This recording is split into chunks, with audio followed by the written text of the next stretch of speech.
The wind moves softly across a forgotten frontier. A single tent stands beneath a wide, indifferent sky. Firelight flickers, hooves press into the soil, and somewhere in the darkness, a drum begins to beat, slow, steady, like history drawing its first breath. From that fragile beginning would rise an empire that ruled 3 continents, that governed Christians, Muslims, and Jews beneath a single imperial order, that outlasted rivals, reshaped cities, and carried the inheritance of Rome into a new age. For more than 600 years, the Ottoman Empire stood at the crossroads of East and West, sometimes feared, sometimes admired, often misunderstood. It was not forged in a single moment of conquest, nor did it vanish in one final defeat. Its story unfolded patiently, shaped by ambition and restraint, faith and power, balance and adaptation. This is not a tale of simple rise and inevitable decline. It is the story of a civilization that learned how to govern difference, how to survive catastrophe, and how to endure change longer than almost any state in human history. As night settles in, imagine yourself walking through candlelit palaces and crowded bazaars. Would your attention be drawn to the call to prayer drifting over tiled rooftops, or to the quiet whispers behind palace walls? Would you feel awe or unease?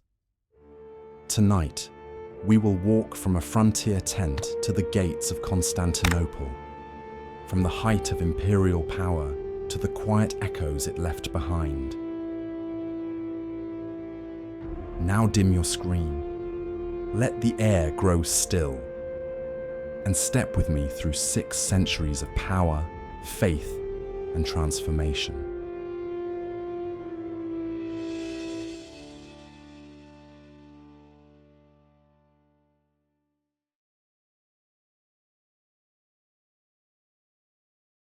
The night air of Anatolia was cool and still, broken only by the soft crackle of a small fire.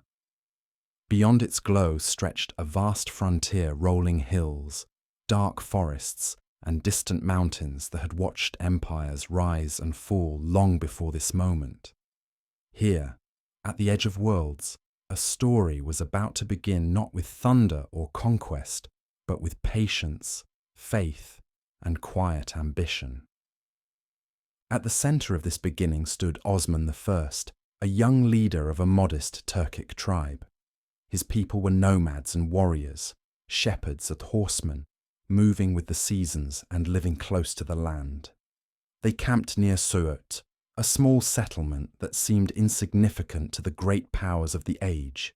Yet frontiers have a strange way of turning small places into the fulcrums of history. To the west lay the fading lands of the Byzantine Empire, once mighty, now weakened by internal struggle and centuries of war. To the east and south stretched other Turkish beyliks, small principalities born from the collapse of the Seljuk order. Between them all was uncertainty, opportunity, and constant tension. Raids and skirmishes were common, alliances fleeting, and survival depended on strength as much as wisdom. Osman was not yet a sultan, not yet the name spoken with awe across continents. He was simply a bey, a chieftain among many. But those who watched him closely noticed something different. He listened more than he spoke. He chose his battles carefully, and when he acted, he did so with calm conviction, as though guided by a vision only he could see. One night, according to legend, that vision came in the form of a dream. Osman was staying in the home of a respected spiritual leader, a dervish whose wisdom carried weight among the frontier tribes. As the fire burned low and the household slept, Osman dreamed of a moon rising from the chest of the holy man and entering his own. From his body then grew a vast tree, its branches spreading across the world. Rivers flowed from its roots. Mountains rose beneath its shade. Cities, peoples, and kingdoms found shelter under its leaves. When Osman awoke, the image lingered not as confusion, but as clarity. The dervish interpreted the dream as a sign of divine favour. Osman's lineage would rule a great empire, one that would bring order, justice, and faith to many lands. In time, Osman would marry the dervish's daughter, binding spiritual authority and worldly leadership together in a single destiny. Whether dream or metaphor, the story mattered because people believed it. On the frontier, belief was power. Warriors were drawn not only to loot, but to purpose. Osman's camp began to grow as fighters, farmers, and families gathered under his banner, sensing that his path led somewhere beyond the endless cycle of raids and retreats. Life on the borderlands was harsh, but rhythmic. Days began with prayer and preparation. Horses were groomed, weapons repaired, fields tended where the soil allowed. At night, elders told stories of heroes and prophets, while children drifted to sleep beneath open skies. There was little luxury, but there was belonging, a shared sense that every individual played a role in something larger. Osman encouraged this unity. He welcomed converts from many backgrounds, Turks, Greeks, Slavs, so long as they were loyal. On the frontier, identity was fluid, shaped by allegiance rather than blood alone.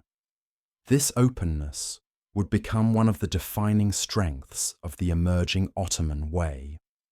When conflict came, it came swiftly. Osman's warriors launched raids against nearby Byzantine fortresses, not merely to plunder, but to weaken enemy control and test their own strength. Each victory brought new land, new resources, and new followers. Each defeat taught restraint and strategy. Unlike rivals who overextended themselves, Osman expanded slowly, deliberately, consolidating every gain. Villages that surrendered were often spared. Local customs were respected. Taxes were lighter than those imposed by distant rulers. For many border communities, Ottoman rule felt less like conquest and more like relief. In a fractured world, stability was a rare and precious gift. As years passed, Osman's authority solidified. He no longer fought only as a raider, but as a ruler, settling disputes, distributing land, and appointing trusted lieutenants.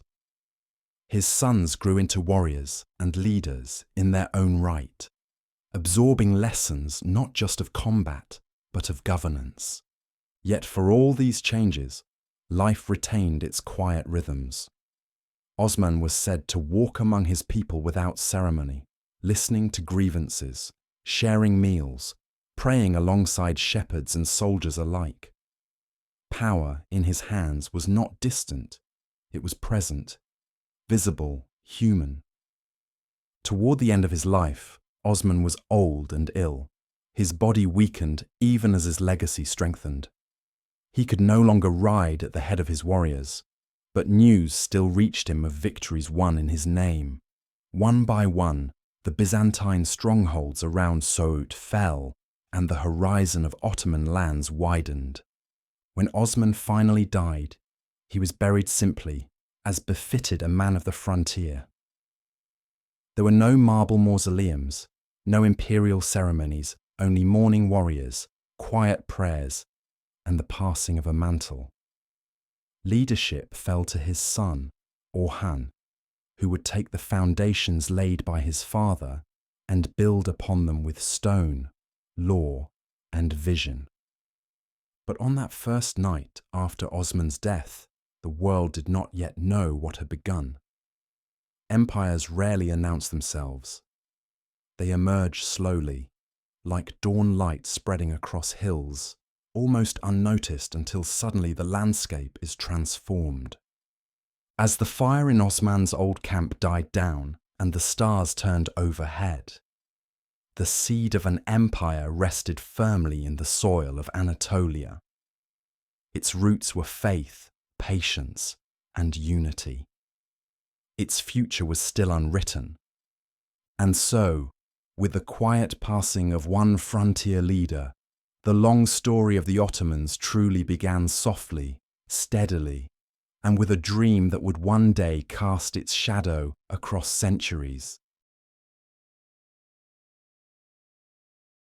Morning light spilled over the hills of northwestern Anatolia, touching tents, fields, and half-built wooden structures that marked a community in transition.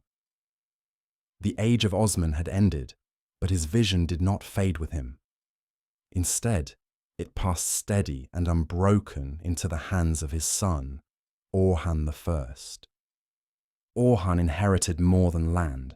He inherited a fragile idea that a loose frontier band could become something enduring. Around him, other Turkish beyliks rose and fell with the fortunes of their leaders, often dissolving into rivalry or being swallowed by stronger neighbours. To survive, the Ottomans would need more than courage. They would need structure. Orhan understood this intuitively. Where his father had expanded through instinct and restraint, Orhan focused on permanence. His first great achievement was not a raid, but a city.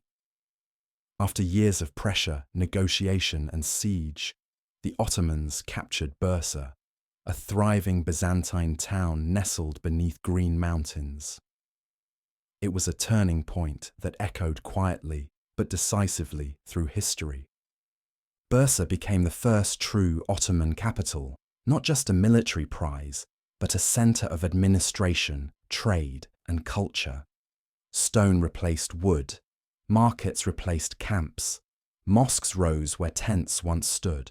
For the first time, the Ottomans ruled a city that demanded laws, taxes, courts, and long-term planning. Under Orhan, governance began to take shape. Land was distributed through a system that rewarded service and loyalty, binding warriors to the state rather than to personal ambition. Judges were appointed to settle disputes according to Islamic law, offering consistency in a region long fractured by arbitrary rule. Coins were minted in Orhan's name, a small object carrying an enormous message. This was a state that intended to last. Yet the Ottomans remained, at heart, people of the frontier. Their strength lay in adaptability.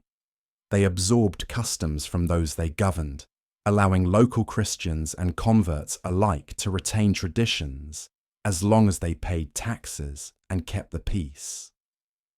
This flexibility distinguished them from rivals and earned a reputation for fairness that spread faster than fear. To the west, the Byzantine Empire continued its slow retreat. Civil wars and economic strain weakened its grip on the countryside. Many villages, weary of distant rulers and heavy taxation, opened their gates to Ottoman authority without a fight. For them, change came not with fire, but with a new order of predictable obligations. The Ottoman military evolved alongside its civil institutions. What had once been loosely organized tribal forces became more disciplined units, bound by loyalty to the ruler rather than kinship alone. This shift allowed for longer campaigns, coordinated strategies, and the defense of newly acquired territory. Life within the growing beylik followed a gentle rhythm. Farmers tended orchards around Bursa. Merchants carried silk and grain along newly protected roads, and scholars debated theology beneath shaded courtyards. At dawn, the call to prayer echoed across rooftops. At dusk, lamps glowed in workshops and homes. Power no longer wandered with the seasons it settled. Orhan's court was modest but purposeful. Decisions were discussed openly with advisors, military leaders, and religious figures. Authority flowed downward, but consultation remained essential. This balance between command and counsel became another defining feature of Ottoman rule. Marriage alliances further strengthened the state. Orhan married into Byzantine nobility, weaving diplomacy into bloodlines.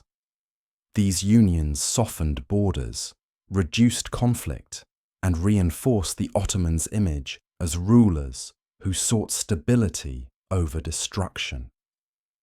As years passed, the Ottomans crossed a psychological threshold. They were no longer merely one beylik among many. They had institutions, a capital, and a sense of destiny that drew people from across the region.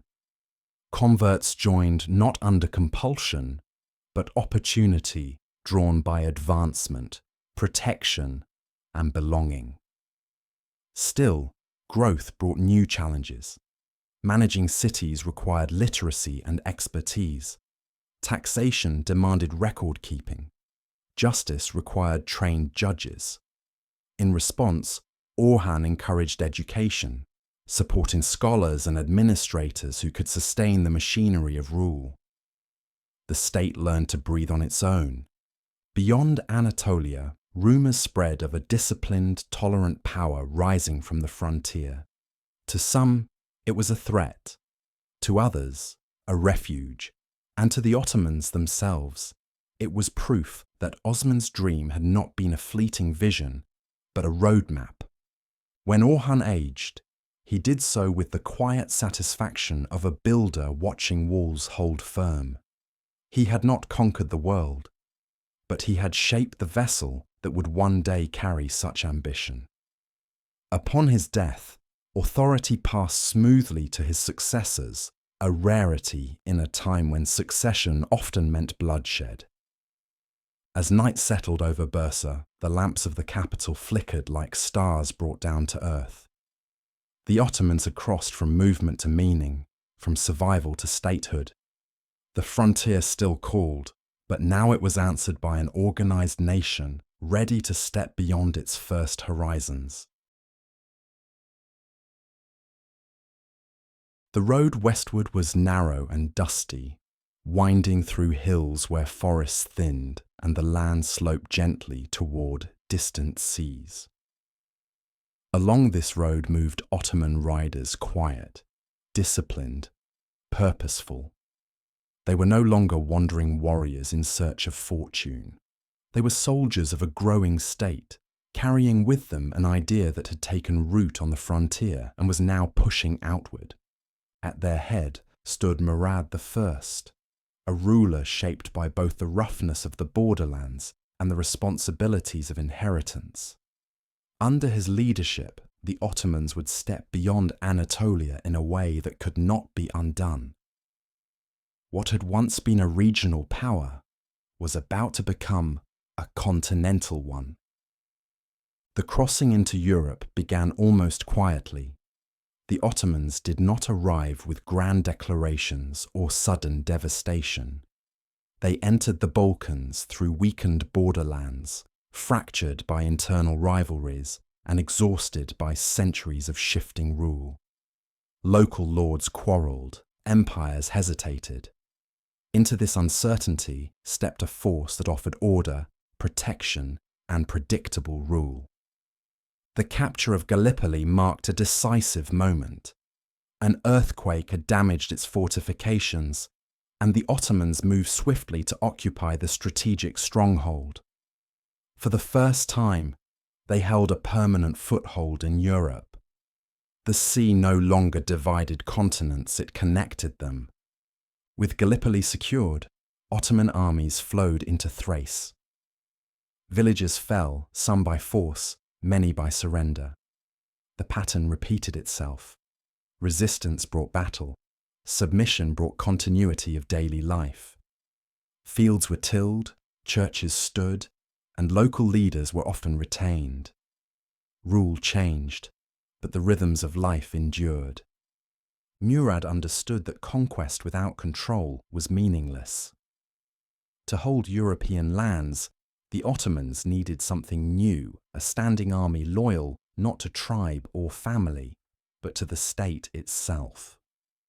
From this necessity emerged one of the most distinctive institutions of Ottoman power, the Janissaries. Recruited through the Devshirme system, young Christian boys were taken, converted to Islam, educated and trained for service. It was a system both feared and respected. To the Ottomans, it created soldiers of unparalleled discipline.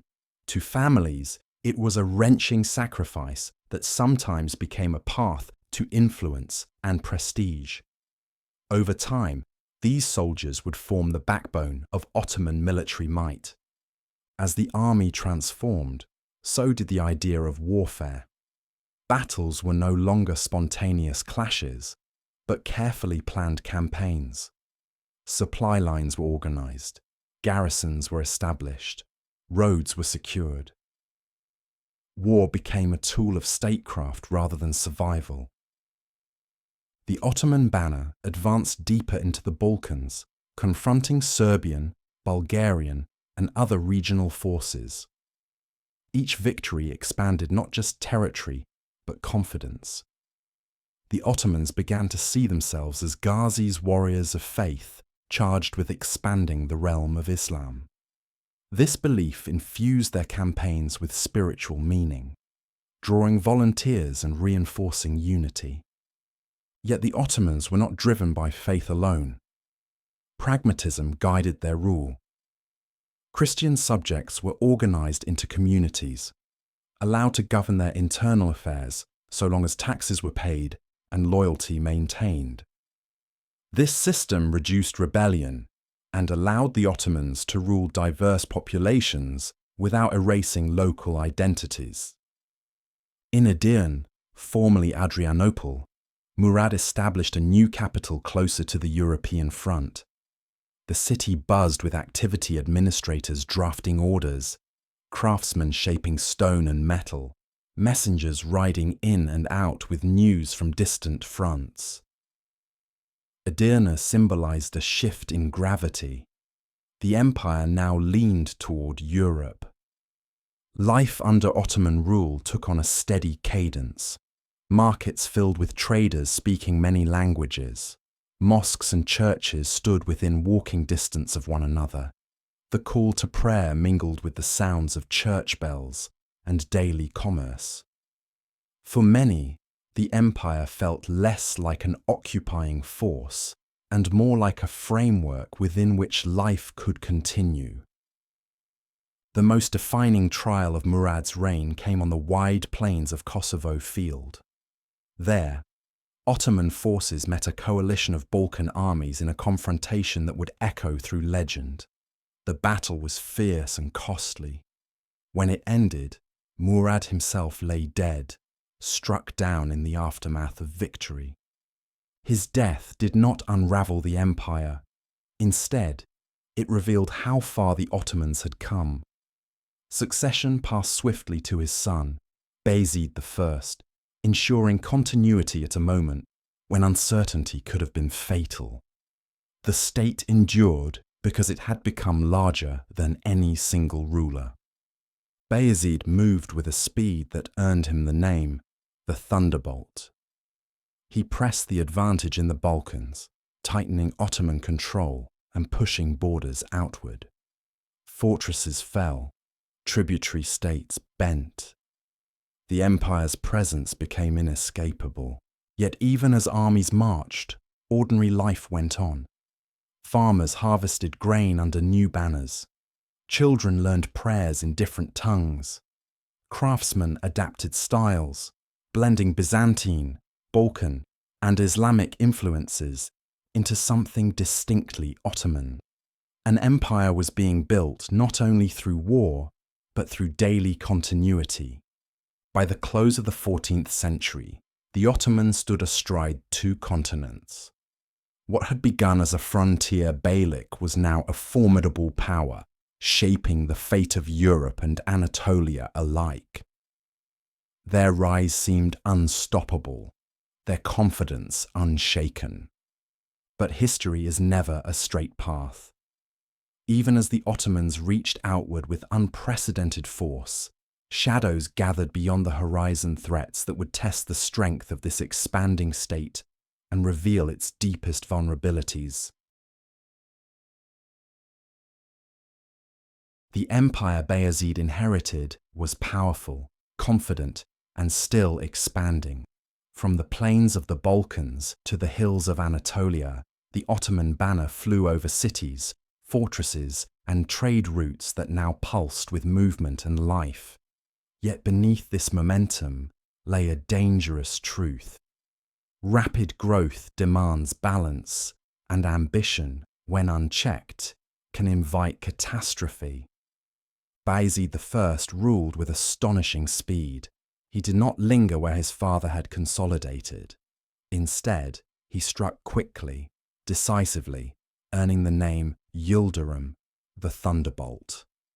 His armies moved faster than his rivals could respond, overwhelming Balkan principalities and forcing once proud rulers into vassalage. Serbian lords paid tribute, Bulgarian territories bent under Ottoman authority. Even the Kingdom of Hungary felt the pressure of a rising force pressing against its borders. For the first time, Christian Europe spoke of the Ottomans not as raiders, but as an existential threat. Bayezid's gaze soon turned eastward. In Anatolia, Turkish beyliks that had once been equals or rivals now stood in the shadow of Ottoman dominance. One by one, Bayezid absorbed them through conquest or coercion, binding their lands to his expanding state. This brought wealth and manpower, but also resentment. Old loyalties were broken, and memories of independence smouldered beneath forced submission. The Sultan ruled from Bursa, where the court grew more formal, more imperial. Ceremony increased, protocol hardened. Bayezid began to see himself not merely as first among rulers, but as supreme sovereign. His confidence was reinforced in 1396, when a crusading army from across Europe marched to stop him. At Nicopolis, knights and nobles clashed with Ottoman forces in one of the largest battles of the medieval era. The European coalition was confident, even arrogant. They underestimated their enemy. Bayezid did not. His disciplined army crushed the Crusaders, capturing nobles and shattering the illusion that Ottoman expansion could be easily reversed. The victory at Nicopolis echoed across continents. To the Ottomans, it confirmed divine favour and military superiority. To Europe, it was a warning. Bayezid now stood at the height of his power, feared and respected in equal measure. Yet power has a way of attracting rivals greater than those it has already defeated. From the east came a force unlike any the Ottomans had faced before, the armies of Timur, known in the west as Tamerlane. His empire stretched across Central Asia and Persia, built on relentless conquest and personal authority. Where Bayezid ruled through institutions and statecraft, Timur ruled through terror and charisma. Their collision was inevitable. Both men claimed supremacy in the Islamic world. Both demanded loyalty from the same Anatolian rulers. When Bayezid absorbed beyliks that had sworn allegiance to Timur, the final line was crossed. In 1402, the two empires met on the plains near Ankara. The Battle of Ankara was not merely a clash of armies, it was a confrontation between two visions of power. Bayezid's forces were experienced, but stretched thin. Timur's army was vast, mobile, and reinforced by war elephants and seasoned steppe cavalry. As the battle unfolded, betrayal struck from within. Former Anatolian allies, resentful of Ottoman domination, defected to Timur mid-fight. The Ottoman lines buckled. Discipline gave way to chaos. By nightfall, the unthinkable had happened. Bayezid was captured. The image of the thunderbolt in chains sent shockwaves through the empire. For the first time, Ottoman invincibility was broken. Bayezid died in captivity months later, his empire leaderless and fractured. What followed was a period known as the Ottoman Interregnum, a decade of civil war among Bayezid's sons. Brothers fought brothers. Provinces declared independence. Balkan vassals rebelled. The state that had expanded so rapidly now teetered on the edge of collapse. Cities endured uncertainty. Soldiers waited without clear command. Ordinary people carried on, unsure whose authority would prevail tomorrow. The institutions built by Orhan and Murad were strained, but not destroyed. Courts still functioned. Tax collectors still came. The idea of the Ottoman state survived even as its leadership fractured. Timur did not stay to rule Anatolia. His empire, like his life, moved on. But the damage was done. What had seemed like unstoppable ascent revealed itself as fragile, dependent on unity and restraint. Slowly, painfully, one son emerged stronger than the rest, Mehmed I. Through diplomacy, patience, and selective force, he began to knit the empire back together. His rise marked not triumph, but recovery. The age of unchecked ambition had ended. The Ottomans had been tested by speed, pride, and overreach, and nearly destroyed by it. But they were not finished. As the dust settled over Ankara and the echoes of battle faded, a lesson remained. Empires do not fall only from external blows, but from fractures within. Dawn broke softly over a wounded empire. After years of civil war, the land bore the marks of uncertainty. Fortresses with divided loyalties, roads patrolled by rival banners, cities unsure which name to invoke in prayer. The Ottomans had survived catastrophe, but survival alone was not enough. To endure, they needed healing. At the center of this fragile rebirth stood Mehmed I, a ruler shaped not by unchecked ambition, but by hardship. He had watched brothers turn against one another, seen provinces fracture, and learned that force without unity could destroy what conquest had built. When he finally emerged victorious from the interregnum, his first instinct was not expansion, but repair.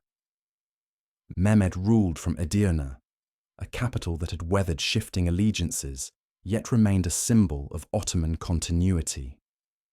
From there, he began the slow, deliberate work of reunification. His approach was careful.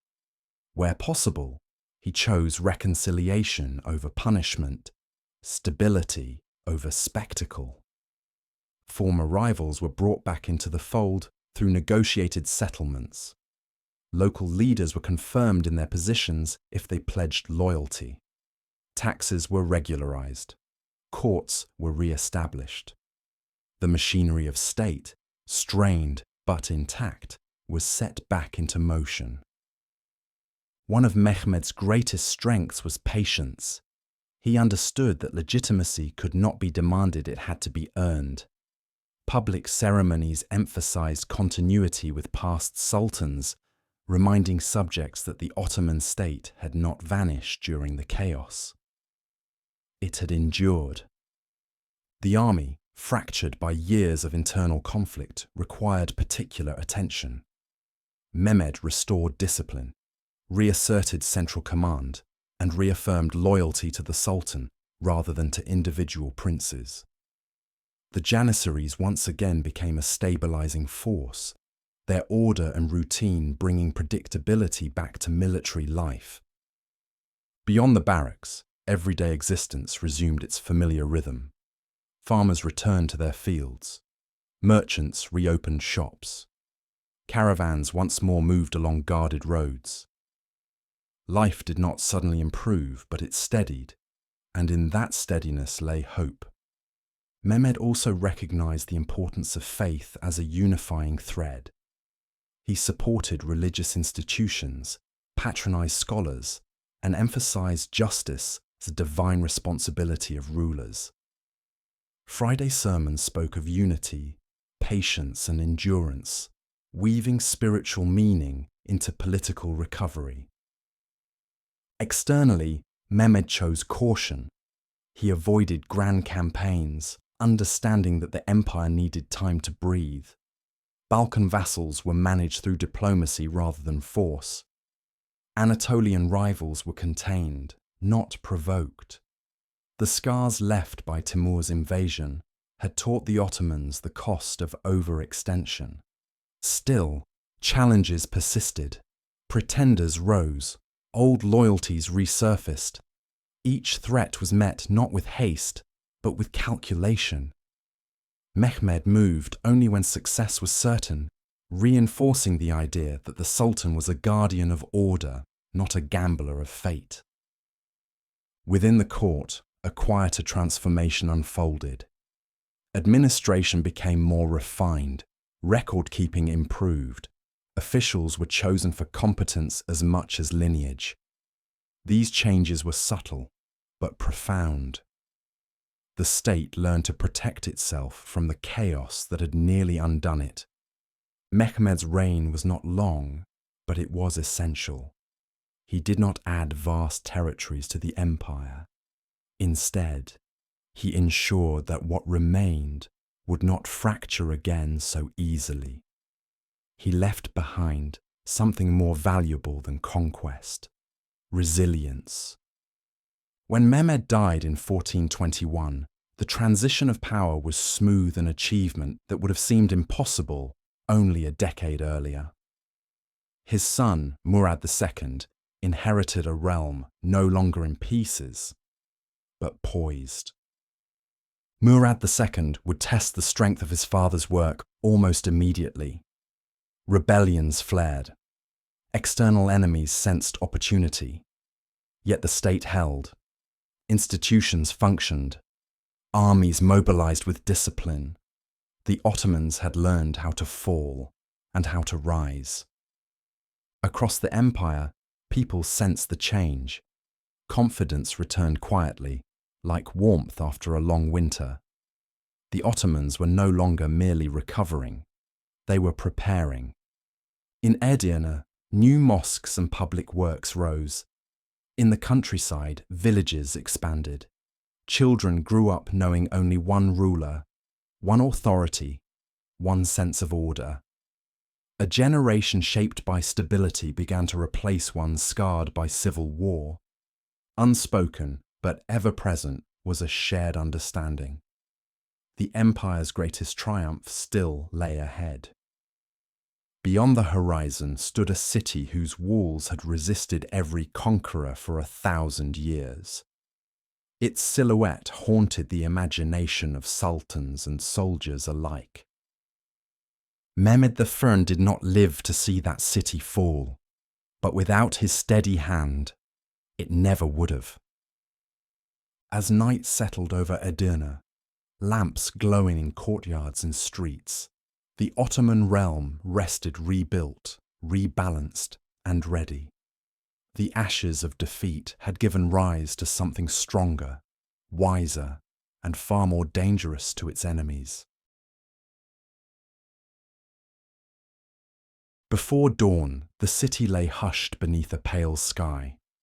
Its walls, layer upon layer of stone raised by emperors long dead, caught the first light like the ribs of a sleeping giant. For more than 1,000 years, Constantinople had stood unconquered, its churches crowned with gold, its harbours guarded by chains, its name spoken with reverence and awe across the known world. Many had tried to take it. All had failed. Now a young ruler prepared to try again. Mehmed II was barely in his 20s when he ascended the Ottoman throne, yet his mind was already fixed on a single prize. He had studied the city's walls, its weaknesses, its history. He spoke multiple languages, read ancient texts, and believed utterly that destiny had chosen him for this task. Where others saw an impossible fortress, Mehmed saw a problem to be solved. He moved first with preparation, not assault. Along the narrowest point of the Bosporus, Mehmed ordered the construction of a massive fortress, Rumeli Hisara. Its cannons aimed at the sea lanes that fed Constantinople. Stone by stone, the noose tightened. Supplies slowed. The city's isolation became palpable. Within Constantinople, anxiety grew. The Byzantine Empire was a shadow of its former self, reduced to the city and a handful of territories. Emperor Constantine XI appealed to Europe for help, but aid came slowly, hesitantly, and in fragments. Christendom was divided. Old grudges outweighed old loyalties. Outside the walls, Mehmed assembled an army unlike any seen before. Tens of thousands of soldiers gathered infantry, cavalry, engineers, and the disciplined ranks of the Janissaries. With them came a new terror of warfare, massive cannons cast by skilled founders, capable of hurling stone balls heavier than any siege engine of the past. The ground itself seemed to tremble at their presence. In April 1453, the siege began. Day after day, the cannons roared, stones shattered, dust filled the air. The ancient walls, thick and formidable, held, but cracks appeared.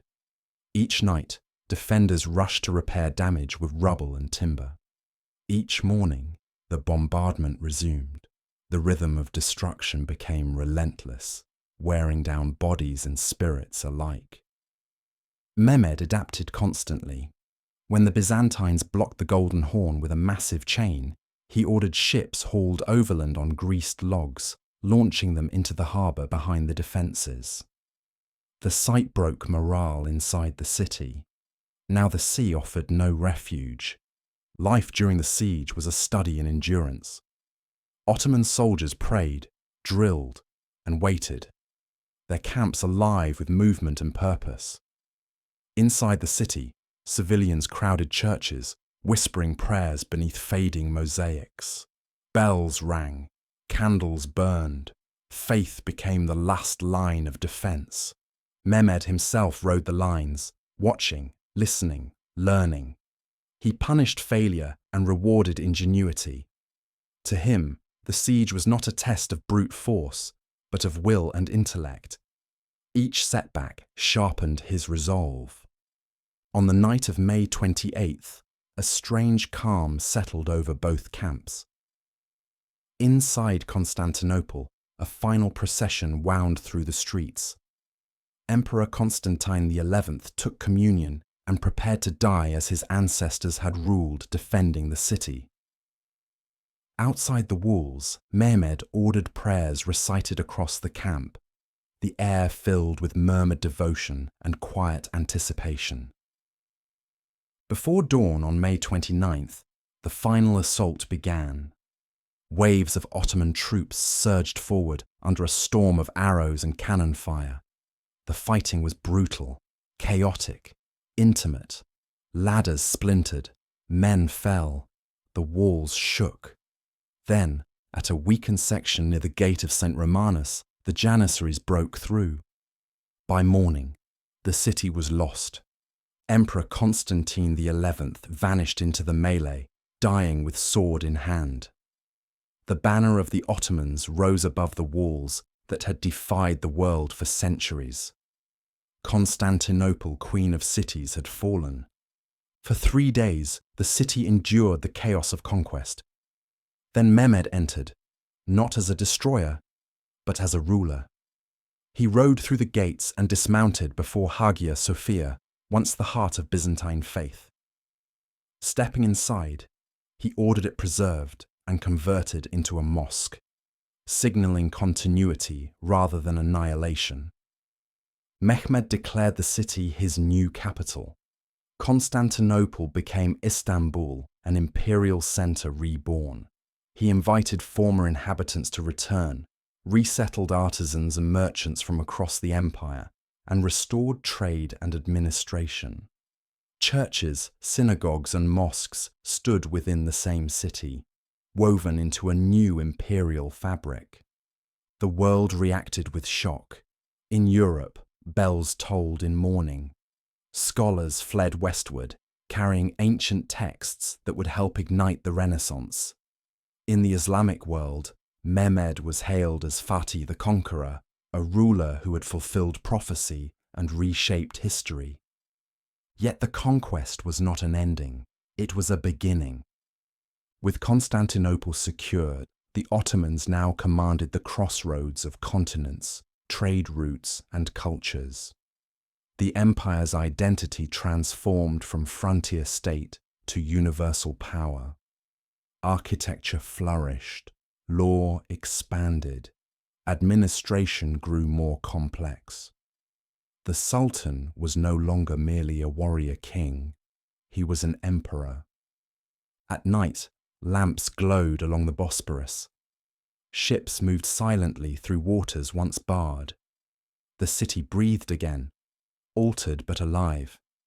Minarets rose beside ancient domes, casting long shadows over streets where Greek, Turkish, Armenian, and Jewish voices mingled.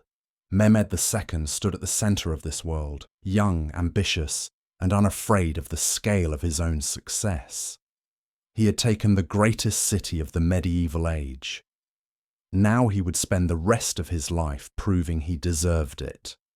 As the dust settled and the echoes of cannon faded, one truth became clear. History had crossed a threshold. The medieval world had ended, and a new imperial age had begun. The city at the crossroads awoke to a new rhythm. Along the shores of the Bosporus, ships from distant ports rocked gently beside newly built docks. Sailors shouted in many tongues. Merchants counted coin beneath striped awnings. Above them all rose the silhouette of Istanbul, reborn from conquest into an imperial capital that looked both east and west at once. For Mehmed II, taking the city had been only the beginning. Conquest, he believed, meant nothing without transformation. The Ottomans could no longer rule as frontier warriors or regional kings. They now governed an empire that demanded vision, law, and permanence. Mehmed set about reshaping the state with relentless focus. At the heart of his project was administration. He expanded the imperial bureaucracy, appointing educated officials trained in law, finance, and diplomacy. Authority flowed from the Sultan, but it was carried by systems designed to endure beyond any single reign. The empire learned how to govern itself. Istanbul became the stage upon which this transformation unfolded. Palaces rose where ruins had stood. Roads were repaired. Aqueducts restored. Markets reorganized. Mehmed ordered the resettlement of peoples from across the empire.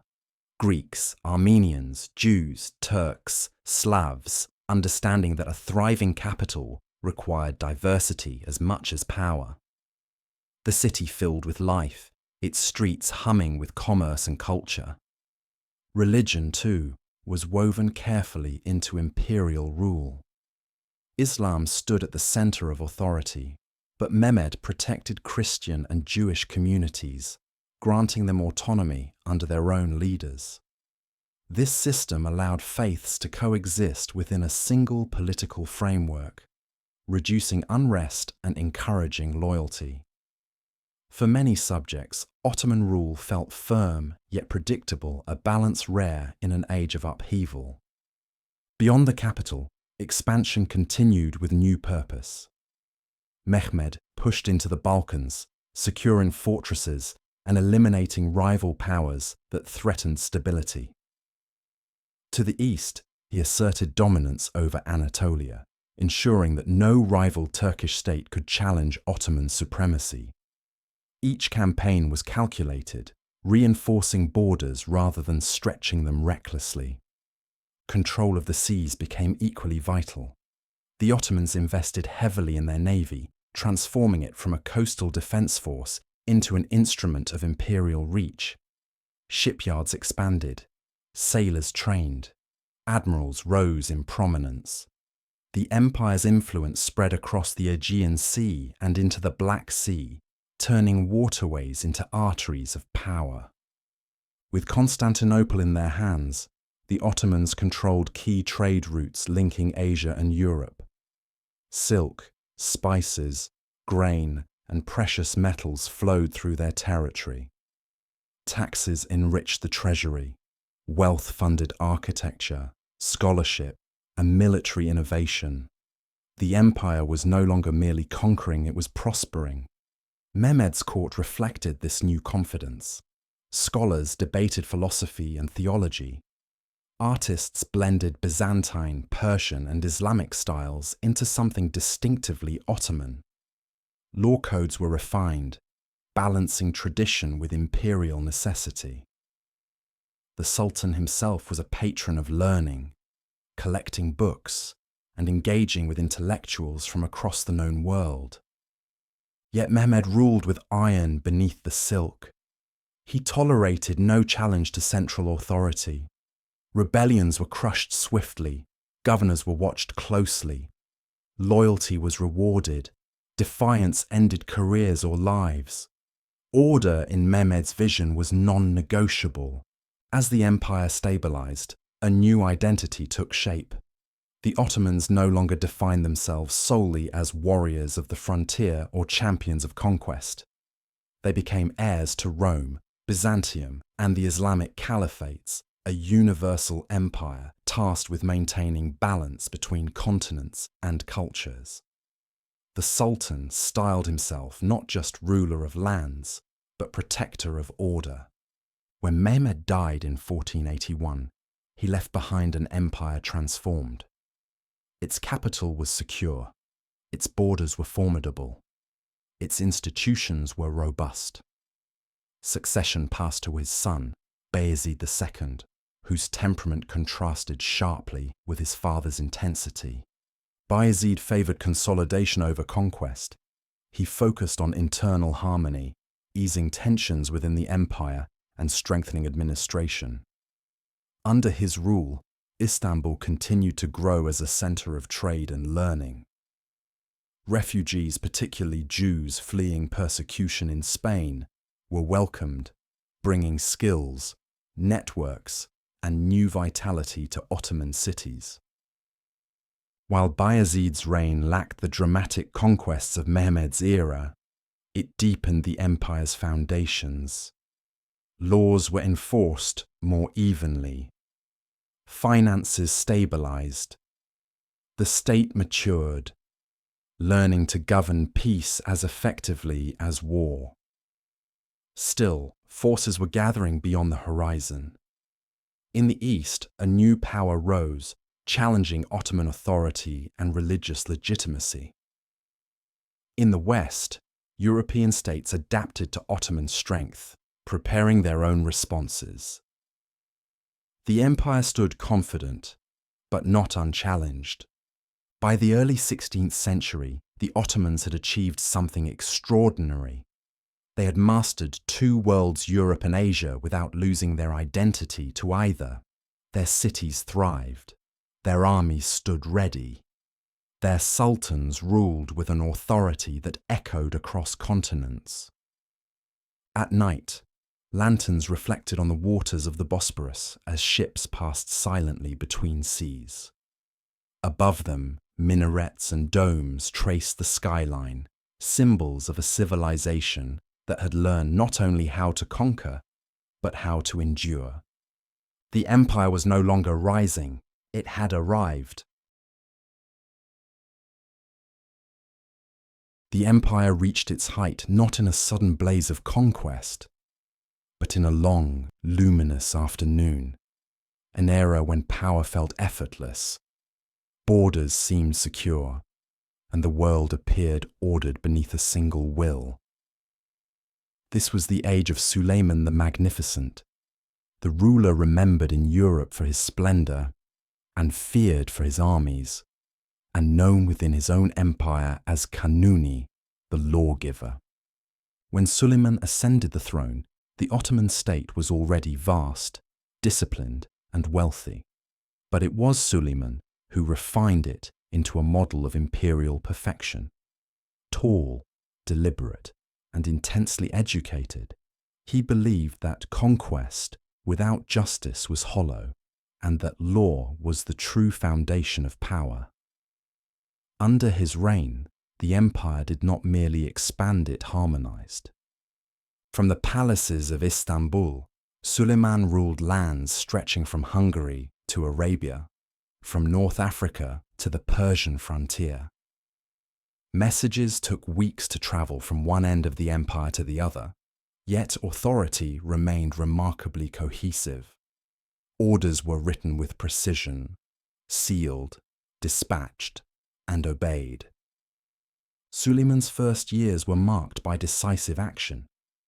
In Europe, Ottoman armies surged northward, capturing Belgrade, a strategic fortress that had long resisted Muslim rulers. Soon after, they turned toward the heart of Central Europe. At the Battle of Mohacs in 1526, the Hungarian army was annihilated in a single afternoon. The medieval kingdom of Hungary collapsed, and the Ottomans became the dominant power of the region. Yet Suleiman did not rule by the sword alone. He was deeply conscious of legitimacy. Conquests were followed by careful administration. Local elites were incorporated. Taxes were standardized. Justice was made visible. For many subjects, Ottoman rule brought an end to arbitrary feudal obligations and replaced them with a predictable, if firm, order. In the east, Suleiman confronted the Safavid Empire, whose rulers challenged Ottoman authority both politically and religiously. Campaigns against them were brutal and prolonged, but Suleiman pressed forward, securing Mesopotamia and the holy cities of Mecca and Medina. With these victories, the Ottomans positioned themselves not just as emperors, but as protectors of Islam's sacred heartlands. At sea, the empire was equally formidable. Under the command of Hayreddin Barbarossa, Ottoman fleets dominated the Mediterranean. Coastal cities fell. Trade routes came under imperial control. European powers found themselves forced to negotiate with Istanbul not as rivals, but as supplicants. The sea, once contested, became an Ottoman highway. Within the empire, life reached a rare balance. The legal reforms of Suleiman clarified land ownership, criminal justice, and taxation. His laws were recorded, studied, and enforced consistently across provinces. For the first time, an empire of such diversity operated under a unified legal vision. Architecture mirrored this confidence. Master builder Mimar Sinan reshaped the skyline of Ottoman cities with mosques that seemed to float on light and geometry. Domes soared, courtyards breathed calm. Structures like the Suleymaniye Mosque were not merely places of worship. They were statements of order, proportion, and permanence. The court itself became a center of culture. Poets recited verses in Persian and Ottoman Turkish. Calligraphers turned words into art. Scholars debated theology, astronomy, and philosophy. Suleiman himself wrote poetry, signing his verses with a pen name, blending power with introspection. Yet even in this golden age, human drama unfolded behind palace walls. Suleiman's marriage to Hürrem Sultan, a former concubine, reshaped court politics. Her influence challenged old traditions and sparked rivalries that would echo beyond Suleiman's lifetime. Love, ambition, and fear intertwined at the heart of empire. Despite these tensions, the image of stability held. Roads were safe, Markets flourished. Farmers harvested with confidence that taxes would be known, not arbitrary. In cities, Muslims, Christians, and Jews lived within their own communities, governed by their own laws, united under imperial protection. Foreign envoys marveled at the order of the Ottoman court. To many Europeans, Suleiman's empire appeared richer, more organized and more powerful than any kingdom they knew. Maps were redrawn, diplomacy adjusted. The Ottomans were no longer the future, they were the present. As years passed, Suleiman aged, but his grip did not loosen. Even in his 70s, he led campaigns personally, refusing to rule from a distance. In 1566, during a campaign in Hungary, he died quietly in his tent. His death was concealed from the army until victory was secured, order maintained even in the moment of loss. With Suleiman's passing, the empire did not collapse. It continued, immense and confident. But something subtle shifted. The perfect balance of conquest, law, culture, and leadership so carefully maintained proved difficult to replicate. Still, for a brief, shining moment, the Ottoman Empire stood at the summit of the world, feared by enemies, admired by rivals, and sustained by systems strong enough to outlive the man who perfected them. As night settled over Istanbul, lamps flickered beneath domes and along the Bosporus. The empire slept peacefully, unaware that it had reached its zenith, and that all golden ages, no matter how brilliant, eventually give way to change. The Ottoman Empire at its height did not sound like silence or decay. It sounded like conversation measured, continuous, and purposeful. In courtyards and classrooms, in markets and mosques, life unfolded according to rhythms refined over centuries. What later observers would mistake for stagnation was, in many cases, deliberate choice. In Istanbul, dawn still arrived with a layered harmony. The call to prayer echoed across domes and alleys. Shops opened their shutters. Students crossed courtyards carrying worn books. Judges took their places in courts that had been operating without interruption for generations. The empire was not pausing, it was continuing. Education remained central to Ottoman society, but its priorities differed from those emerging in Western Europe. The empire invested heavily in law, theology, administration, and ethics fields essential to governing a vast, pluralistic realm. Medreses trained judges, scribes, and scholars whose task was not to overturn the world, but to keep it coherent. This was not intellectual laziness, it was institutional focus. Ottoman scholars debated legal interpretation, moral philosophy, astronomy for calendrical precision, medicine for public hospitals, and mathematics for engineering and taxation. Knowledge was valued insofar as it served order, justice, and continuity. Innovation existed, but it was filtered through stability rather than disruption. During the reign of Suleiman the Magnificent, law reached its most refined form. Courts functioned daily, rulings were archived, judges were trained rigorously and expected to uphold consistency. For ordinary people, this meant something rare in the early modern world: predictability. You could know the law, appeal decisions, and expect procedure rather than whim. Religious diversity was managed through structure, not sentiment. Muslims, Christians, and Jews lived under different legal frameworks, unequal but protected. Each community governed its internal affairs, preserving traditions across centuries. This arrangement was not modern equality, but it was a functional pluralism unmatched by most contemporary states. The empire's markets reflected this same principle of managed diversity. In the Grand Bazaar, languages overlapped like woven fabric.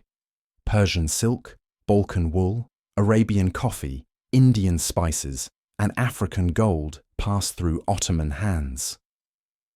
Trade routes did not simply enrich the treasury, they connected lives. Caravanserais offered rest and safety. Contracts were enforced. Merchants trusted the system enough to invest their futures within it. Economic life was regulated carefully. Prices were monitored. Weights and measures standardized. Hoarding punished.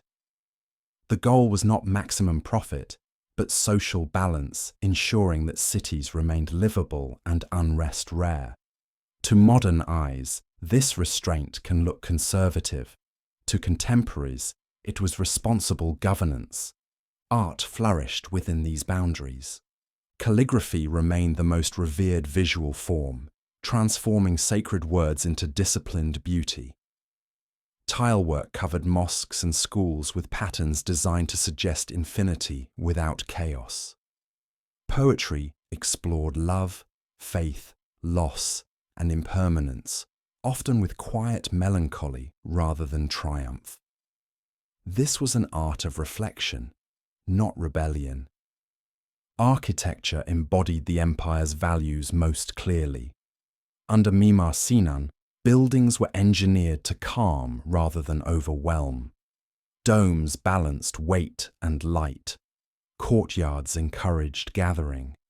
Complexes included kitchens, hospitals, schools, and fountains, integrating worship with welfare. These were not monuments to ego, but to order. Science, too, followed a different trajectory than in Europe. While Western scholars increasingly pursued experimental methods and mechanization, Ottoman intellectuals focused on synthesis and application.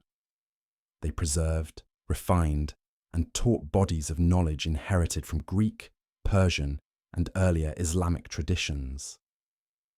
Observatories existed, medical schools trained physicians, engineers managed water systems that sustained cities for centuries. The absence of an Ottoman scientific revolution was not ignorance, it was priority. The empire did not lack intelligence, it lacked incentive to dismantle systems that were still working. Music echoed this philosophy. Compositions were structured, meditative, and restrained. Instruments like the ney and oud produced sounds meant to steady the spirit, not excite it. Music was medicine, memory, and moral education woven together. Daily life reflected continuity more than change. Families gathered for meals, artisans apprenticed children. Festivals marked religious calendars with colour and ritual. Women participated in economic and charitable life in ways shaped by class and region, sometimes constrained, sometimes influential. In cities, some endowed buildings and businesses. In villages, others laboured alongside men in fields and homes. Across the Balkans and Anatolia, villages followed seasonal rhythms largely untouched by imperial drama. Taxes were known, obligations predictable. The empire's greatest cultural achievement may have been this. Most people experienced it not as spectacle, but as background stability. Foreign observers often misunderstood what they saw. Accustomed to Europe's accelerating pace of disruption, they mistook Ottoman continuity for inertia. But continuity was the point. The Ottoman system was designed to absorb difference without fracture, to maintain equilibrium across generations. Only later, when the global balance shifted dramatically, would this conservatism become a liability. For now, the empire functioned as it had been designed to function, a a civilization prioritizing cohesion over acceleration, depth over novelty, governance over experimentation. It was not falling behind, it was walking a different road. As evening settled over Istanbul, lamps illuminated courtyards and streets. Scholars closed their books. Merchants secured their stalls. Prayers rose from mosques whose stones had witnessed centuries of continuity. The empire breathed steadily, confident in a world it still understood. History would soon demand speed instead of balance, but in this moment, at its cultural height, the Ottoman Empire was not fading. It was choosing. Beyond the public face of empire, its mosques, markets, and marching armies lay a quieter world, where true power was negotiated, shaped, and sometimes quietly stolen. This was the inner empire, hidden behind walls and protocol, where decisions made in whispers could redirect the fate of millions. At its center stood the Topkapi Palace, a vast complex overlooking the meeting of seas. From the outside, it appeared serene. Gardens, courtyards, fountains. Inside, it functioned like a living organism, each chamber a nerve, each official a muscle, each rule a heartbeat that kept the empire alive. The Sultan sat at the apex, but he did not rule alone. Below him stood the imperial council, led by the Grand Vizier. These men, often born far from power, were trained administrators, generals, and jurists. Many had entered the system as children through state institutions, rising by merit, loyalty, and intelligence rather than noble birth. In this way, the Ottoman state insulated itself from hereditary chaos and bound its elite directly to the throne. The Grand Vizier was, in practice, the empire's chief executive. He oversaw armies, taxation, diplomacy, and justice. When the Sultan was absent or uninterested, it was the Vizier who ruled. Power shifted subtly across reigns, but the office endured, ensuring continuity even when rulers faltered. Parallel to this public administration existed another realm of influence, the imperial harem. Contrary to Western fantasy, the harem was not merely a place of indulgence. It was a carefully structured institution responsible for producing heirs, educating princes, and managing dynastic continuity. At its head stood the imperial harem's most powerful figure, the Valide Sultan, the mother of the reigning sultan. The Valide Sultan wielded extraordinary influence. She controlled vast wealth, patronized mosques and charities, and often advised or pressured the sultan on matters of state. In periods when rulers were young or withdrawn, her authority could rival that of the Grand Vizier. Politics flowed through family as much as through law. Women within the harem were educated in languages, etiquette, religion, and administration. Some formed alliances. Others fell victim to intrigue. Success meant survival, favor, and influence. Failure meant obscurity or worse. Though hidden from public view, the harem shaped succession and policy with lasting consequences. Princes too lived within this enclosed world. Educated in isolation, they were prepared to rule, but also kept from forming independent power bases. When succession came, it was often brutal. Brothers were eliminated to prevent civil war, a practice rooted in the empire's traumatic memory of past interregnums. Stability was valued above sentiment. Outside the palace, the empire's most formidable institution stood ready, the Janissaries. Originally designed as a disciplined, loyal standing army, the Janissaries were bound directly to the Sultan. They received regular pay, rigorous training, and elite status.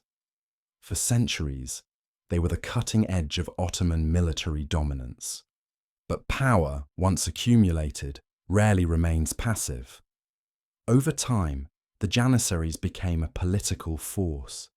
They influenced succession, protested reforms, and resisted change that threatened their privileges. Sultans learned to fear their loyalty as much as rely upon it. What began as a pillar of strength slowly became a source of instability. The balance between palace, viziers, and military defined Ottoman governance. When aligned, the empire functioned with astonishing efficiency. When fractured, paralysis followed. Each group checked the others, preventing absolute tyranny, but also enabling stalemate. Bureaucracy extended far beyond Istanbul. Provincial governors managed distant lands, collecting taxes and maintaining order. Inspectors travelled unannounced, reporting corruption or rebellion. Records were meticulously kept. The empire measured itself constantly, aware that neglect could lead to decay. Justice was visible by design. Courts operated daily. Appeals could reach the capital. Even officials were subject to investigation. This transparency fostered trust, though enforcement varied across time and region. Religious authorities played a parallel role. The chief jurist, or Sheikh al-Islam, issued legal opinions that legitimized imperial decisions. Law and faith intertwined, granting moral weight to governance while limiting arbitrary power. The Sultan ruled, but he ruled within a framework that claimed divine sanction. Foreign ambassadors navigating this system often found it bewildering. Protocol was rigid. Access was controlled. Silence carried meaning. Gifts were scrutinized. Every gesture was weighed. The Ottomans understood theatre as a form of power, projecting order and inevitability. For ordinary people, this machinery remained mostly invisible. They experienced it as predictability. Taxes collected on schedule, disputes resolved in court, soldiers quartered according to rules. When the system worked, it faded into the background of daily life. But when it faltered, the consequences were immediate. A weak sultan could invite factionalism. A corrupt vizier could drain provinces dry. A rebellious military could paralyze reform. The very complexity that sustained the empire also made it vulnerable to internal strain. By the late 16th and early 17th centuries, these tensions grew more pronounced. Succession crises intensified palace intrigue. Janissaries resisted modernization. Regional elites tested boundaries. The system still functioned, but with increasing effort. Yet it endured. The genius of the Ottoman state lay not in perfection, but adaptability. Crises were absorbed, reshaped, and often survived. Few empires managed such longevity without collapsing under their own weight. As night settled over Topkapi Palace, guards changed shifts, courtyards emptied, and lamps flickered in quiet halls. Somewhere behind carved doors, decisions were being made about war, peace, life, and death. The empire slept, but its machinery never truly stopped. For centuries, the Ottoman Empire lived with war as a constant companion, not as an interruption to order, but as one of its organizing principles. Armies marched almost every year. Fortresses were repaired, lost, and retaken. Treaties were signed, broken, and renegotiated. This was not an empire surprised by conflict. It was one shaped by it. Yet modern memory often flattens this long struggle into a single idea: decline. The reality was far more complex. From the late 16th through the 18th centuries, the Ottomans didn't suddenly become militarily obsolete. nor did Europe race ahead while Istanbul stood still. Instead, the empire entered an era of relative competition, where success depended less on raw superiority and more on endurance, logistics, diplomacy, and the ability to fight on multiple fronts at once. In the West, the Ottomans faced a persistent and increasingly coordinated rival, the Habsburg monarchy. What had once been fragmented resistance hardened into sustained opposition. Campaigns along the Danube became wars of fortresses and supply lines rather than decisive battles. Control shifted slowly, often inconclusively, measured in years rather than seasons. This was not failure, it was stalemate. European states learned from Ottoman methods, just as the Ottomans learned from theirs. Artillery improved on both sides. Drill manuals evolved. Military organization became more professional across the continent. The Ottomans remained competitive well into the 17th century, winning campaigns, holding territory, and forcing treaties that acknowledged their power. The oft-cited Siege of Vienna in 1683 is frequently treated as a dramatic turning point, a moment when the empire's fate was sealed. In truth, it was a failed campaign, not a civilizational collapse. The Ottomans did not disintegrate afterward. They regrouped, fought on, and remained a major European power for generations. What changed was not capability, but context. European rivals increasingly fought as coalitions. Wars became continental rather than bilateral. The Ottomans, by contrast, often faced enemies on several fronts simultaneously: Central Europe, the Mediterranean, the Caucasus, and the Persian frontier. Even a capable army strains under such pressure. At sea, a similar story unfolded. Ottoman naval power had once dominated much of the Mediterranean, especially under figures like Hayreddin Barbarossa. Control of North Africa and eastern Mediterranean routes gave the empire strategic depth and economic leverage. The Battle of Lepanto in 1571 is often remembered as a decisive naval defeat. Psychologically, it mattered, but strategically, its impact has been overstated. The Ottomans rebuilt their fleet within a year, reasserted presence in key waters, and continued to project power. Lepanto shattered a myth of invincibility, not the navy itself. To the east, wars against the Safavid Empire drained resources and attention. These conflicts were not only territorial but ideological, binding religious legitimacy to political authority. Campaigns were long, costly, and often inconclusive. Victory in one theatre often came at the expense of vulnerability in another. This was the empire's central dilemma: overstretch, not incompetence. Internally, the military evolved sometimes awkwardly, sometimes effectively. New weapons were adopted, training methods changed, command structures adjusted. Contrary to popular myth, the Ottomans were not blind to European innovation. They hired foreign experts, imported technology, and experimented with reform. The problem was not awareness, it was scale. Reforming a massive, multi-ethnic, pre-industrial empire required consensus, time, and money. Three things increasingly in short supply. Every reform disrupted existing balances. Every innovation threatened entrenched interests. Nowhere was this tension more visible than in the Janissaries. Once the empire's most disciplined and reliable force, they gradually became politicized. Their resistance to certain reforms was real, but it was not simple backwardness. Many reforms threatened their livelihoods, status, and identity. Soldiers who had served the state for generations feared becoming obsolete. This was not unique to the Ottomans. European armies experienced similar resistance.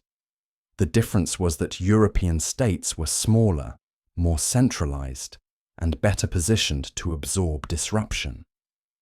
Leadership also changed. After the age of sultans who personally led campaigns, authority shifted toward generals and viziers. Some were brilliant, others were not. Success depended increasingly on bureaucratic coordination rather than heroic command. When coordination failed, defeats followed not because the system was primitive, but because it was strained. For ordinary people, this era of constant warfare brought mixed consequences. Taxes rose, conscription increased, refugees moved across provinces as frontiers shifted. Yet markets still opened, courts still functioned, religious life continued. The empire absorbed shock after shock without collapsing, a testament to its resilience. What truly distinguished this period was not military decay, but relative change. Europe's political geography transformed rapidly. New financial systems funded larger armies. Colonial wealth flowed in. Industrial capacity began slowly to tilt the balance.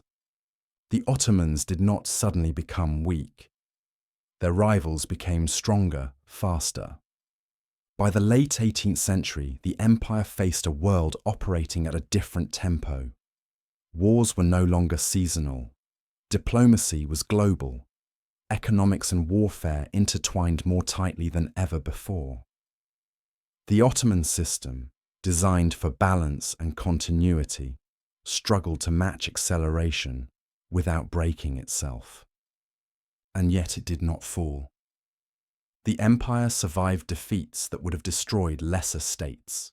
It reformed, reorganized, and recalibrated. Losses were real, but so was endurance. What emerged from this long shadow of war was not a dying empire, but a transforming one, forced to rethink how power functioned in a rapidly changing world. The myth of Ottoman military decline obscures a harder truth. The empire fought longer, adapted more, and resisted global shifts with greater tenacity than most of its contemporaries. But resistance has limits. As the 18th century closed, it became clear that survival would require more than battlefield adjustment. It would demand reimagining the state itself, its laws, its economy, and its relationship to its people. The long wars had not ended the empire. They had prepared it for its most difficult transformation yet. The Ottoman Empire did not unravel all at once. It reconfigured slowly, unevenly, and under constant pressure. What later observers would call decay was, for those living within it, a prolonged effort to adapt institutions built for one world to the demands of another. By the 18th century, the empire still governed vast lands and millions of people. Courts met, taxes were collected, armies marched. But the relationship between centre and provinces had changed. Power no longer flowed exclusively from Istanbul outward. It circulated, negotiated among governors, local elites, religious authorities, and imperial officials who understood that stability now required flexibility. This was not abdication. It was adjustment. Provincial leaders often called Iron Rose in prominence. Wealthy families, military commanders, and local notables took on responsibilities once managed directly by the state. They maintained order, collected taxes, and raised troops when needed. In some regions, this decentralization strengthened governance, allowing faster response to local conditions. In others, it fostered corruption and rivalry. Both realities existed simultaneously. What mattered was that the empire remained functional, For the central government, decentralization was not a sign of weakness so much as a recognition of scale. Governing a pre-industrial empire across 3 continents required compromise. Attempts to impose rigid central control everywhere had proven costly and destabilizing. Negotiation, however imperfect, preserved loyalty longer than force alone. Economic pressures intensified this balancing act. Global trade patterns shifted as Atlantic routes eclipsed older overland networks. European merchants gained advantages through trade capitulations that reduced tariffs and granted legal protections. Ottoman officials were acutely aware of these disadvantages and increasingly frustrated by them, but undoing such arrangements risked diplomatic isolation or war. Internally, inflation strained salaries and tax systems. Coinage fluctuated. Peasants felt pressure from rising demands. Yet the state continued to function, adjusting assessments, renegotiating obligations, and attempting to distribute burden without triggering revolt. Success varied by region and decade, but collapse was repeatedly postponed. Intellectual life reflected this moment of transition. Ottoman scholars did not abandon tradition. They debated how to interpret it in new circumstances. Legal thinkers grappled with changing economic realities. Administrators studied foreign models selectively, seeking techniques that could be adapted without undermining legitimacy. This period saw no single reform movement, but many overlapping experiments. The military, long the empire's anchor, required constant attention. New training methods were tested. Units were reorganized. Foreign advisors were consulted. Some reforms succeeded. Others provoked resistance. The lesson learned again and again was that reform imposed too quickly could be as dangerous as reform delayed. Political authority also shifted within the palace. Sultans varied widely in interest and ability. When rulers were strong, central control tightened. When they were disengaged, power flowed to viziers and councils. This variability was not new, but it became more visible as external pressure mounted. Importantly, this era was not one of ideological stagnation. Ideas circulated more freely than before. Printing expanded cautiously. Translation projects introduced European works on science, geography, and administration. Diplomats returned from abroad with reports that compared Ottoman institutions to those of rival states, sometimes admiringly, sometimes critically. Coffee houses became informal centers of discussion, critique, and satire. News traveled faster. Public opinion, though not democratic in a modern sense, became harder to ignore. The state listened sometimes anxiously. Religious life continued to anchor society, but it too adapted. Legal scholars issued opinions that balanced tradition with pragmatism. Charitable foundations supported schools, hospitals, and public works, often compensating for gaps in state capacity. Faith did not retreat from public life, it evolved within it. For non-Muslim communities, the era brought both opportunity and uncertainty. Autonomy remained, but protection increasingly depended on international politics. European powers claimed to speak on behalf of Orthodox Christians, Catholics, and Jews, turning religious difference into diplomatic leverage. The empire navigated this terrain carefully, seeking to preserve sovereignty while avoiding confrontation it could ill afford. Despite strain, the Ottoman state proved remarkably resilient. Revolts were contained more often than not. Borders shifted, but the core endured. The empire absorbed shocks wars, economic downturns, political crises that would have shattered many contemporaries. What changed most profoundly was self-perception. Ottoman elites increasingly understood that the world had entered an age of acceleration. Power now depended on speed of communication, mobilization, production. Institutions designed for balance and continuity struggled to keep pace. The question was no longer whether change was necessary, but how much change the system could withstand without losing itself. This realization set the stage for more comprehensive reform. By the late 18th and early 19th centuries, the empire stood at a crossroads. It was neither stagnant nor collapsing. It was reconfiguring under pressure, searching for a form that could reconcile imperial legacy with modern demands. The choices made in this moment would shape everything that followed: successes, failures, and the final attempt to remake the state on new foundations.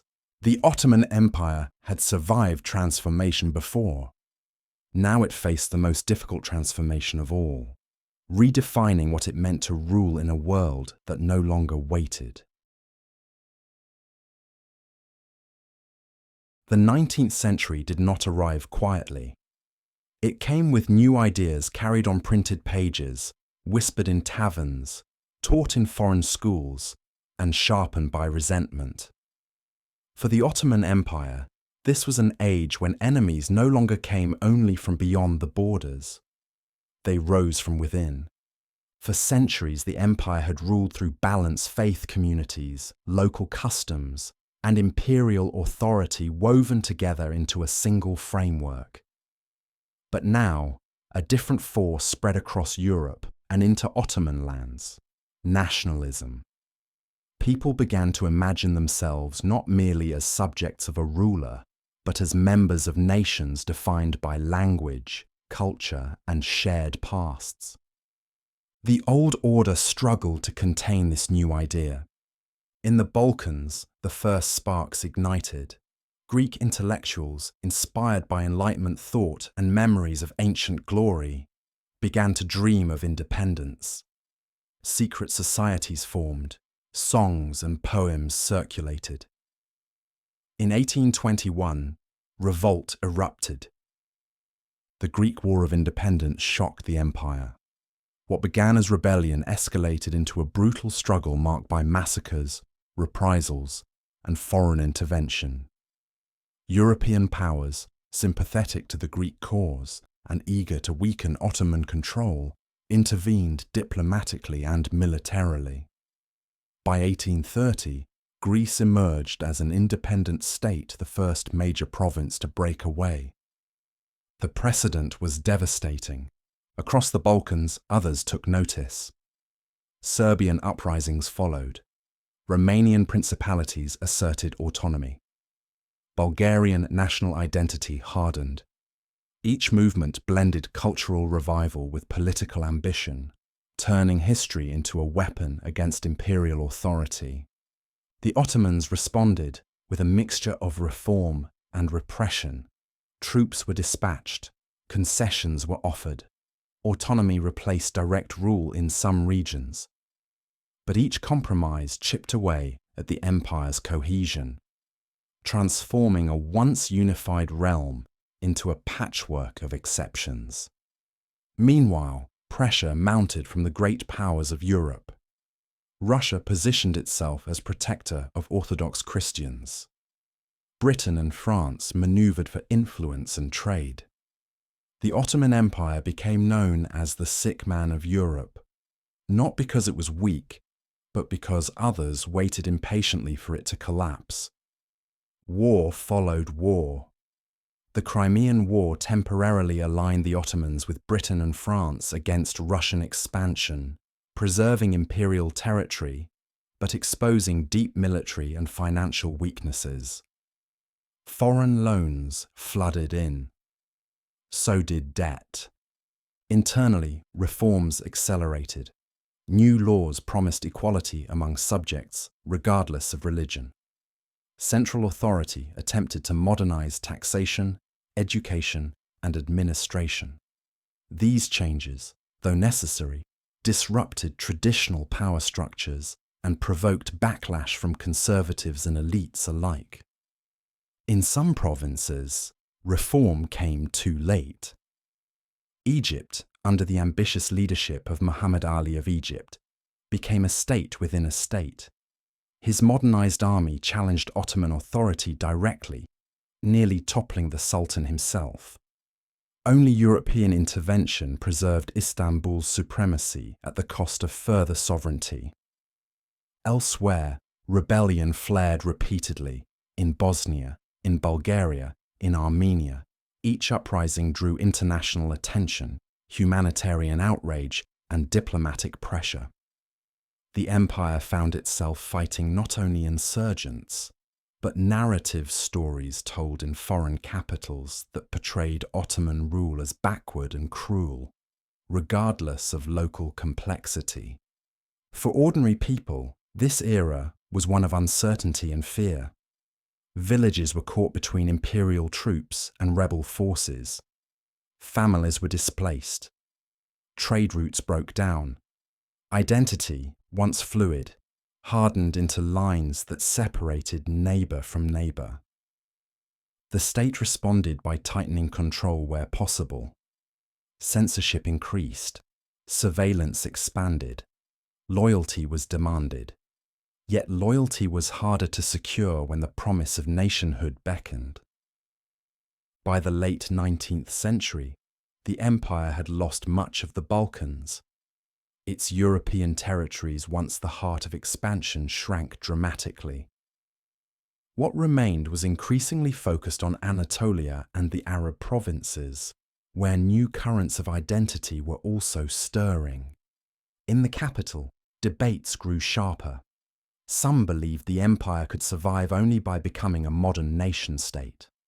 Others clung to imperial pluralism. Political movements emerged. Constitutions were drafted, suspended, and restored. The struggle was no longer just for land, but for the very definition of the state. And still, the empire endured. Railways cut across provinces. Schools produced new generations of officials. The army rearmed with modern weapons. The Ottomans adapted not enough to reverse losses, but enough to delay the inevitable. As fires burned on distant frontiers and flags were lowered one by one, a painful truth settled in. The empire was no longer losing wars alone. It was losing people's communities who no longer believed their future lay within the Ottoman world. What remained was a question with no easy answer. Could an empire built on diversity survive in an age that demanded homogeneity? The 19th century offered no mercy. As the empire's borders contracted and pressure mounted from every direction, a conviction took hold among Ottoman elites. Survival required transformation. The old methods effective for centuries were no longer enough.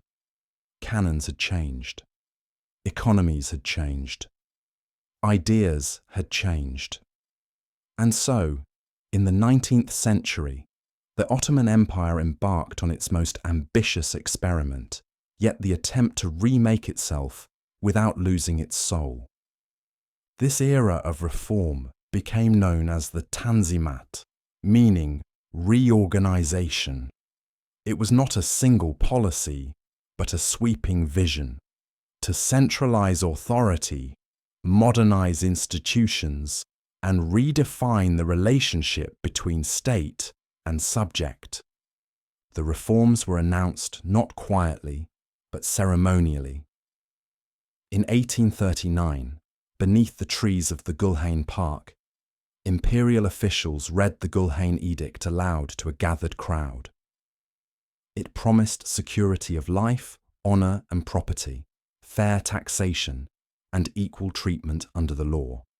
For the first time, the Ottoman state publicly declared that all subjects, Muslim and non-Muslim alike, were equal before the law.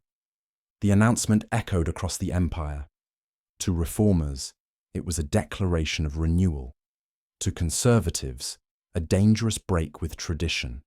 To minorities, a promise long overdue. To foreign powers, a signal that the Ottomans understood the rules of the modern world. At the center of these changes stood a new generation of bureaucrats educated, multilingual, and deeply aware of European systems.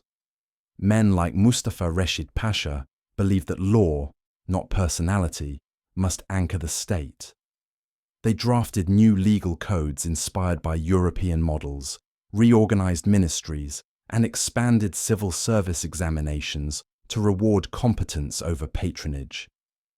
Education became a battlefield of ideas. New secular schools were founded alongside traditional religious institutions. Subjects such as mathematics, engineering, geography, and foreign languages entered the curriculum. Students were sent abroad to study, returning with new perspectives and sometimes uncomfortable questions. The military, long the empire's burden and backbone, underwent reorganization. European-style uniforms replaced older garb. Drill manuals were rewritten. New academies trained officers in modern tactics. These changes were costly and controversial, but essential. The empire could no longer afford armies that lagged behind their rivals. Administration reached deeper into provincial life. Census-taking expanded. Tax collection was standardized. Governors were held more accountable to the center. In theory, these changes reduced corruption and abuse. In practice, they often disrupted local arrangements that had sustained communities for generations. Resistance was inevitable. Religious scholars feared erosion of Islamic law. Janissaries already weakened had earlier been violently dismantled to clear the path for reform. Local elites resented interference from Istanbul. Ordinary people struggled to understand laws written in unfamiliar language, enforced by distant officials. Yet the reforms continued, driven by necessity. International pressure played a decisive role. European powers demanded legal equality for Christians and Jews, using minority rights as justification for intervention.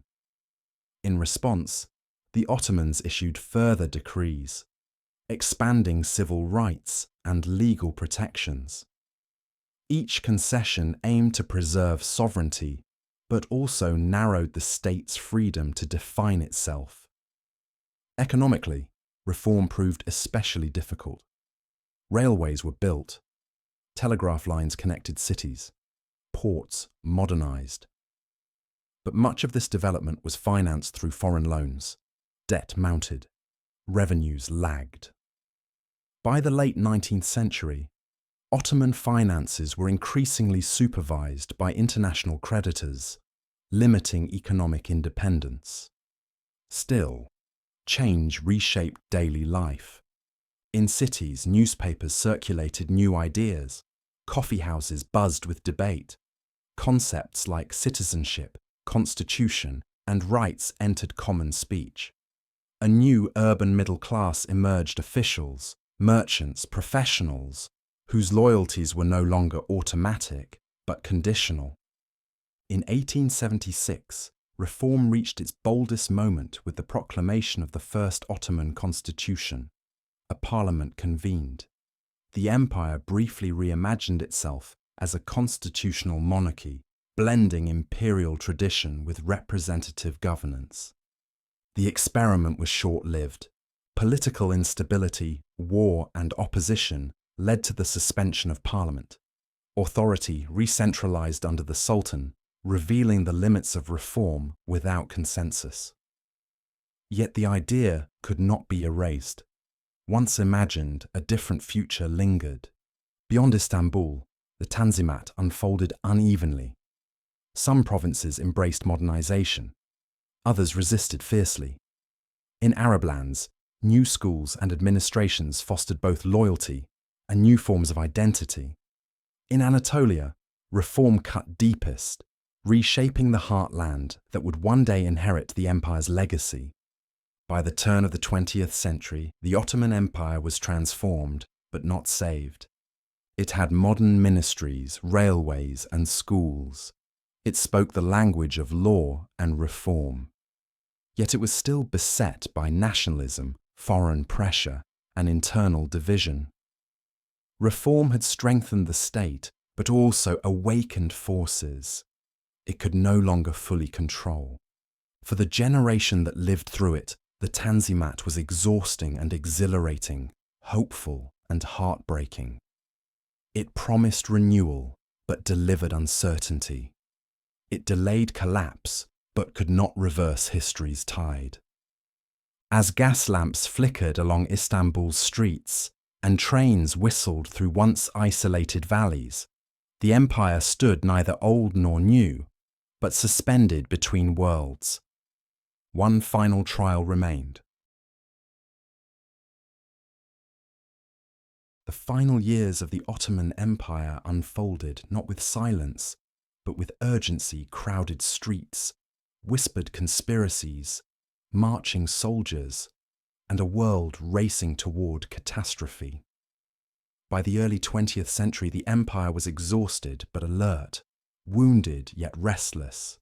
It had survived reform, rebellion, and foreign pressure. Now it faced a trial unlike any before, a global war that would decide not just borders, but existence. In Istanbul, tension hung heavy in the air. Newspapers debated destiny. Officers argued in cafes. Students marched, demanding change. The old imperial order sultans, viziers, palace protocols still stood. But its authority was openly challenged by a new political force. The Committee of Union and Progress, often called the Young Turks. These reformist officers and intellectuals believed the empire could be saved only through radical modernization and centralization. In 1908, they forced the restoration of the constitution, reviving parliament and limiting the sultan's power. It was a moment of hope, short-lived, but transformative. The empire was no longer drifting. It was accelerating towards something unknown. Yet instability followed quickly. Countercoups erupted. Political assassinations became common. The military grew more influential as civilian authority weakened. Meanwhile, the empire suffered devastating losses in the Balkan Wars, surrendering nearly all remaining European territories. Hundreds of thousands of refugees poured into Anatolia, carrying trauma, anger, and a sense of final reckoning. By 1914, the empire stood cornered, geopolitically isolated, economically strained, and militarily wounded. When the First World War erupted, Ottoman leaders faced a fatal choice: remain neutral and risk dismemberment, or ally with a great power in hopes of survival. They chose alliance. The Ottoman Empire entered World War I on the side of Germany and Austria-Hungary, believing victory might restore lost strength. Instead, war consumed the empire from every direction. Fighting erupted across vast fronts. In the east, Ottoman forces clashed with Russia in brutal winter campaigns. In the south, British armies advanced through Mesopotamia and Palestine. In Arabia, revolt flared as local leaders supported by Britain rose against Ottoman rule. One front, however, became legendary. At Gallipoli, Allied forces launched a massive amphibious invasion in 1915, aiming to seize Istanbul and knock the empire out of the war. Against all odds, Ottoman defenders, poorly supplied but fiercely determined, held the line. Trenches filled with mud and blood. Attacks failed. Retreat followed. For a moment, Gallipoli became a symbol of national resilience. Among the commanders who distinguished themselves was a young officer named Mustafa Kemal. His leadership during the campaign earned him lasting respect and foreshadowed his role in the empire's aftermath. Yet Gallipoli was an exception in a war of losses. As fighting dragged on, famine struck cities. Disease spread among troops and civilians alike. Infrastructure collapsed. Railways were bombed. Supplies ran thin. The empire bled quietly, relentlessly. Internally, the war intensified existing fractures. Emergency powers expanded. Dissent was crushed. Entire populations were uprooted amid fear and paranoia. The imperial state, fighting for survival, grew harsher, even as it grew weaker. By 1918, defeat was unavoidable. Allied forces occupied Ottoman territories. Armistice terms stripped the empire of sovereignty. Foreign soldiers patrolled Istanbul's streets. The Sultan, Mehmed VI, remained on the throne, but his power was largely symbolic, constrained by occupation and foreign dictates. For many Ottomans, the humiliation was unbearable. Resistance coalesced in Anatolia, led by former officers and nationalists who rejected imperial surrender. What began as scattered defiance evolved into a coordinated struggle, not to save the empire, but to replace it. As negotiations carved up Ottoman lands through treaties drawn in distant capitals, the old order unraveled. Ministries dissolved, titles lost meaning. The Sultanate, once the axis of continents, became a relic of a vanished world. In 1922, the inevitable arrived. The Ottoman Sultanate was formally abolished. Mehmed VI fled into exile. 6 centuries of dynastic rule ended not with ceremony, but with quiet departure. No armies marched to defend the throne. No crowds gathered to mourn it. History had moved on. Yet the end of the empire was not the end of its people. From the ruins emerged a new state, built not on imperial diversity, but national identity. The transition was painful, violent, and definitive.